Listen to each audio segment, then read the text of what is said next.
संवर्धन मदरसन। यानी मन तो नहीं हो रहा इसके नतीजों का अनुमान पूछने। स्टॉक कैसा गिर ही जा रहे हैं, मतलब पिछले क्वार्टर में जहां तक मुझे याद है नंबर में कितना 160 रुपए के आसपास होता है। जरा दिखाओ 3 महीने का चार्ट दिखाओ, 3 महीने में ये कहाँ से कहाँ आगे हम वाला हिसाब है। 3 महीने का दिखाओ जरा एक बार चार्ट, कितना था 3 महीने का है 170। हे भगवान, 170 वाला 130 यानी 50 रुपए। बताओ नंबर उतने खराब है? नहीं सर, नंबर्स खराब नहीं लग रहे हैं। अच्छा, तो फिर मार्केट के साथ ज्यादा घट गया है। इनफैक्ट नंबर्स थोड़े बेहतर ही लग रहे हैं और इसके प्रोस्पेक्ट्स भी इतने खराब नहीं लग रहे हैं। ये मैं इसलिए कह रही हूँ क्योंकि आय का फिगर जब हम देख रहे हैं 13-13.5% बढ़कर आने का अनुमान बताया जा रहा है। 29,100 करोड़ के आसपास ये दर्ज हो सकता है। ऑपरेशनल परफॉर्मेंस में 14% की मजबूती की संभावना लग रही है।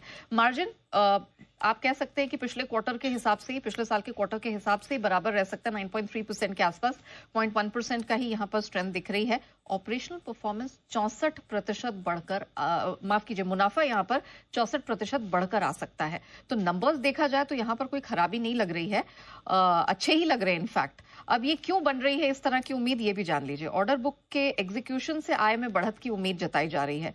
पिछले साल से जो अधिग्रहण हुए, जिस तरह के भी एक्विजिशंस हुए हैं, उसका भी यहाँ पर सपोर्ट, फायदा मिलने की उम्मीद है।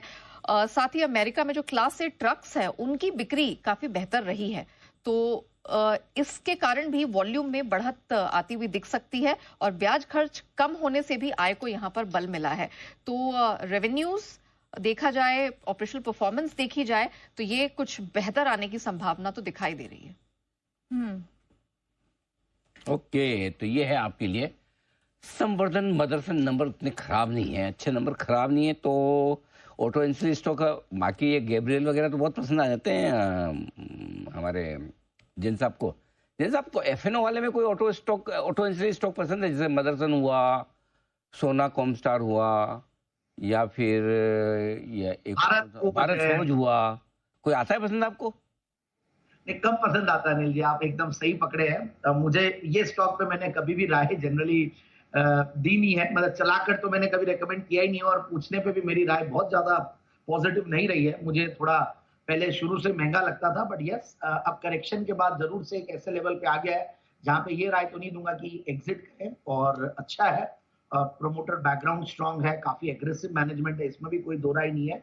बट फिर भी यही राय है कि जब ऑटो एंसिलरी स्टॉक्स, और जो अभी ऑटो के बारे में आप यूएस की भी बात कर रहे थे, तो टैरिफ प्रूफ थोड़ा जो फार्मा के साथ है वो ऑटो में भी दिख रहा है। तो मुझे लगता है कि ऑटो एंसिलरी स्टॉक्स में जब दूसरे इतने सारे विकल्प है हमारे पास एक के बाद एक, तो वहां पे, और प्लस ऑटो एंसिलरीज में जो मिड कैप और स्मॉल कैप है वहां पे भी वैल्यूएशन सस्ते हैं, वो बहुत ज्यादा महंगे नहीं है, तो वहां पे हम ज्यादा ध्यान देते हैं। सो आई फील कि मिड कैप्स और स्मॉल कैप ऑटो एंसिलरीज में मैं वहां जाना चाहूंगा।